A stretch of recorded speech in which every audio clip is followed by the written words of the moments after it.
এর নাম হচ্ছে ইলেকট্রিক ডেজি। এটা মূলত দাঁত ব্যথার গাছ, একে টুথ এগ প্ল্যান্ট বলা হয়। আজ আমরা এই গাছ নিয়ে বিস্তারিত আলোচনা করব। তার পূর্বে বলে রাখি, আপনি যদি আমার এই চ্যানেলে নতুন হয়ে থাকেন, আমার চ্যানেলটা যদি আপনার ভালো লেগে থাকে অবশ্যই সাবস্ক্রাইব করবেন এবং পাশে থাকা বেল বাটনটি দাবিয়ে রাখবেন। এটি একটি ভেষজ উদ্ভিদ। এই গাছের ফুল পাতা ভেষজ হিসেবে ব্যবহার করা হয়। এটি মুখের মধ্যে বৈদ্যুতিক শকের মতো অনুভূতি আনতে পারে।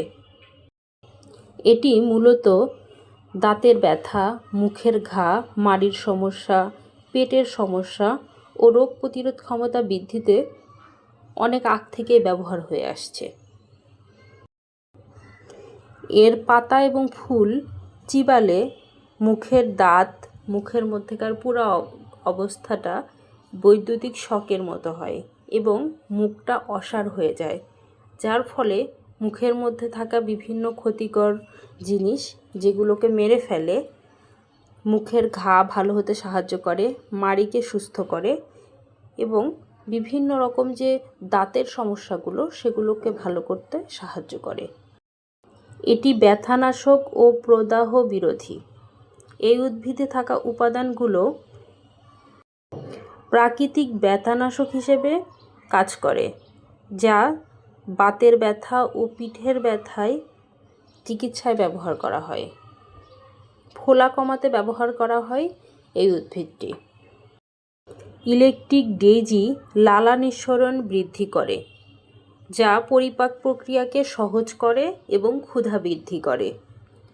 তাই এটাকে হজম শক্তি বৃদ্ধি করা এবং ক্ষুধা বৃদ্ধি করার ঔষধ হিসেবেও অনেকে ব্যবহার করে থাকেন। এর রয়েছে অ্যান্টিব্যাকটেরিয়াল বৈশিষ্ট্য। গবেষণায় দেখা গেছে এর নির্যাস বিভিন্ন ব্যাকটেরিয়ার বিরুদ্ধে কাজ করতে পারে, তাই এটাকে ব্যাকটেরিয়া দমনে ব্যবহার করা হয়ে থাকে। এটি সর্দি, জ্বর, ফ্লু এগুলো ঔষধ হিসেবেও ব্যবহার করা হয়। হেপাটাইটিসের ওষুধ হিসেবেও এটাকে ব্যবহার রয়েছে। এটি প্রস্রাবের সমস্যার চিকিৎসায়ও ব্যবহার করা হয়ে থাকে। জরায়ুর ঔষধ হিসেবেও এর ব্যবহার রয়েছে। তবে এই গাছ নিয়ে সতর্কতা হচ্ছে, এই গাছ ব্যবহার করার পূর্বে অবশ্যই কোনো একজন ভালো ভেষজ ডক্টরের পরামর্শ নেবেন, তারপরে ব্যবহার করবেন। আমার বলা কোনো কথা কারোর জন্য ব্যবস্থাপত্র নয়। ভিডিওটি কেমন লেগেছে কমেন্টের মাধ্যমে মতামত জানাতে পারেন। আপনার যে কোনো মতামত আমাদের কাছে অনেক বেশি গুরুত্বপূর্ণ। আপনি যদি আমার এই চ্যানেলে নতুন হয়ে থাকেন, আমার চ্যানেলের ভিডিও যদি আপনার ভালো লেগে থাকে, আপনি অবশ্যই আমার চ্যানেলটি সাবস্ক্রাইব করুন এবং পাশে থাকা বেল বাটনটি দাবিয়ে রাখুন। এই ভিডিওটি এমন কারো কাছে শেয়ার করুন যার এই ভিডিওটি খুব কাজে আসবে। সে আপনার ফ্যামিলি কিংবা বন্ধুও হতে পারে। আপনাদের সুস্বাস্থ্য কামনা করে আজকের মতো ভিডিও শেষ করছি। Thanks for watching. Please subscribe my channel.